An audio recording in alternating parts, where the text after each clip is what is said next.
Chapter 19.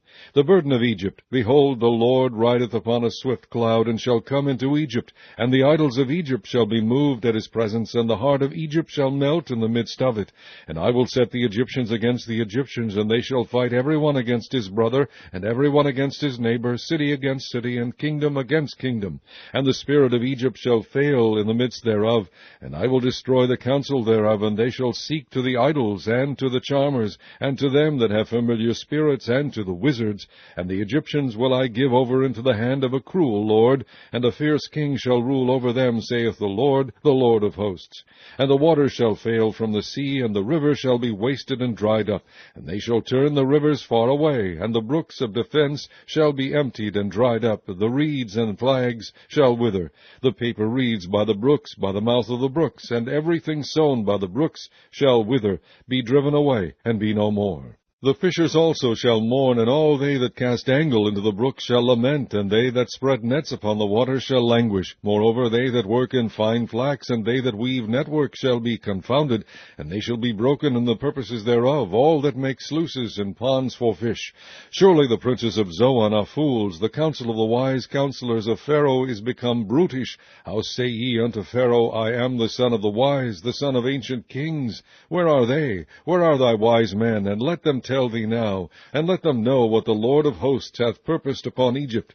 The princes of Zoan are become fools, the princes of Noph are deceived. They have also seduced Egypt, even they that are the stay of the tribes thereof. The Lord hath mingled a perverse spirit in the midst thereof, and they have caused Egypt to err in every work thereof, as a drunken man staggereth in his vomit. Neither shall there be any work for Egypt, which the head or tail, branch or rush may do. In that day shall Egypt be like unto women, and it shall be afraid and fear because of the shaking of the hand of the Lord of hosts, which he shaketh over it. And the land of Judah shall be a terror unto Egypt. Every one that maketh mention thereof shall be afraid in himself, because of the counsel of the Lord of hosts, which he hath determined against it.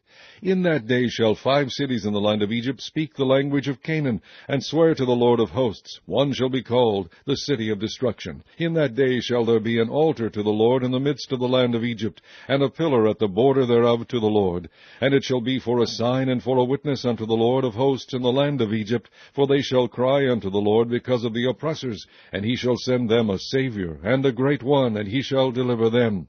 And the Lord shall be known to Egypt, and the Egyptians shall know the Lord in that day, and shall do sacrifice and oblation. Yea, they shall vow a vow unto the Lord, and perform it. And the Lord shall smite Egypt, he shall smite and heal it, and they shall return even to the Lord, and he shall be entreated of them, and shall heal them. In that day shall there be a highway out of Egypt to Assyria, and the Assyrian shall come into Egypt, and the Egyptian into Assyria, and the Egyptian shall serve with the Assyrians. In that day shall Israel be the third with Egypt and with Assyria, even a blessing in the midst of the land, whom the Lord of hosts shall bless, saying, Blessed be Egypt, my people, and Assyria, the work of my hands, and Israel, mine inheritance.